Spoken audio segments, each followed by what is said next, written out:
மகாபெரிவா திருடிகளே சரணம். நல்லது நடக்கும், நல்லது மட்டுமே நடக்கும். இன்னைக்கு இந்த பதிவில் நம்ம எல்லாருக்கும் வரக்கூடிய துன்பங்கள் தொடராமல் இருக்கிறதுக்கு மகாபெரிவா வழங்கிய மிக எளிமையான வழியை பற்றி தான் பார்க்க போகிறோம். ஒரு நாள் மடத்தில் மகாபெரிவா ஆசி வழங்கிட்டு இருக்காங்க. அப்போது அப்படி ஒரு கூட்டம் அலைமோதுது. அதில் ஒரு தம்பதியராக வராங்க. கொஞ்சம் நடுத்தர வயதுன்னு வச்சுக்கோங்களேன். கொஞ்சம் ஏழ்மை நிலையில் இருக்கிறாங்க. வந்து ஓரமாக கொஞ்சம் ஒதுங்கி நிற்கிறாங்க. எல்லாரையும் பார்க்குறாங்க பெரியவா. எல்லாருக்கும் ஆசி வழங்கிட்டு இருக்காங்க. அவங்க 2 பேரையும் பார்க்குறாங்க பெரியவா. பார்க்கும்போதே அவங்க ஏதோ கஷ்டப்பட்டு நிற்கிற மாதிரி தெரியுது. உடனே ஒரு அணுக்கு தொண்டரை கூப்பிட்டு அவங்க 2 பேரையும் கிட்ட கூட்டிட்டு வா அப்படின்னு சொல்கிறாங்க. அவங்க 2 பேரையும் போய் அந்த அணுக்கு தொண்டர் கூப்பிட்டுட்டு வர்றார். கூப்பிட்டுட்டு வந்தோடனே அவங்க 2 பேருக்கும் கண்ணில் அப்படியே தண்ணி கலங்குது. முதல் கேள்வி பெரியவா என்ன கேட்டாங்க அப்படின்னாக்கா, காமாட்சியை பார்த்தியோ? இப்போ தான் பெரியவா பார்த்துட்டு வரோம் அப்படின்னு சொல்கிறாங்க அவங்க 2 பேரும். உடனே பெரியவா, காமாட்சியை பார்த்துட்டல்ல, அப்புறம் என்ன பிரச்சனை? உன் பிரச்சனை காமாட்சியுடைய பிரச்சனை, எல்லாத்தையும் சரி செஞ்சிட போகிறா அப்படின்னு சொல்லிட்டு மகாபெரிவா அவங்க 2 பேருக்கும் ஆறுதல் சொல்கிறாங்க. உடனே அவங்க 2 பேரும் பெரியவா காலில் சாஷ்டாங்கமாக விழுந்துடுறாங்க. விழுந்து எந்திரிச்ச உடனே அவங்க 2 பேரையும் ஆசுவாசப்படுத்தணும் அப்படிங்கிறதுக்காக முதல்ல பிரசாதத்தை கொடுத்துடுறாங்க. வேறு எதையுமே கேட்கல.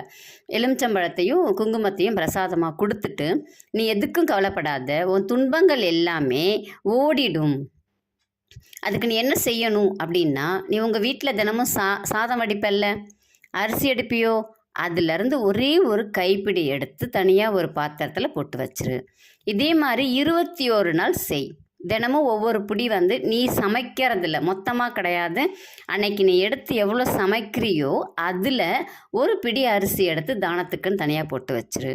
அப்போ 21 நாள் முடிஞ்சதுக்கப்புறம் 22வது நாள் அதனை எடுத்து வச்ச அரிசியை ஒரு நல்ல என்ன சொல்கிறது, ஒரு அற்புதமான ஒரு தயிர் சாதமாக கிளறு. ஏனோ தானோன்னு கிளறக்கூடாது. நம்ம சாப்பிட்றோம்னா எவ்வளோ ஸ்ரத்தையோடு செய்வோமோ அதே ஸ்ரத்தையோடு நம்ம தானம் பண்ணுறதுக்கும் செய்யணும் அப்படின்னு சொல்லிட்டு பெரியவா சொல்கிறாங்க.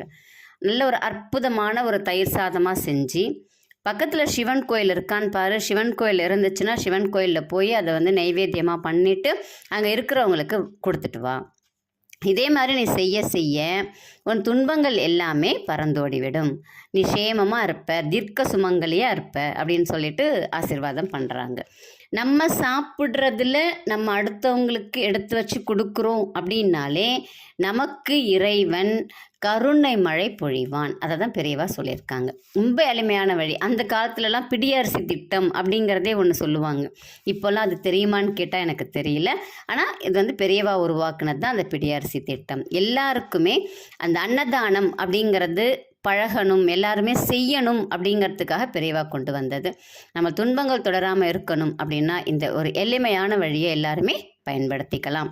உங்களுக்கு ஜோசியம் பார்க்கணும், மலர் மருத்துவம் கற்றுக்கணும், இல்லை மலர் மருத்துவம் பற்றி ஆலோசனைகள் வேணும், மலர் மருந்துகள் வேணும் அப்படின்னாக்கா இந்த பதிவில் வரக்கூடிய எண்ணுக்கு தொடர்பு கொள்ளுங்கள். நல்லதே நடக்கும், நல்லதே நடக்கட்டும். நன்றி, வணக்கம்.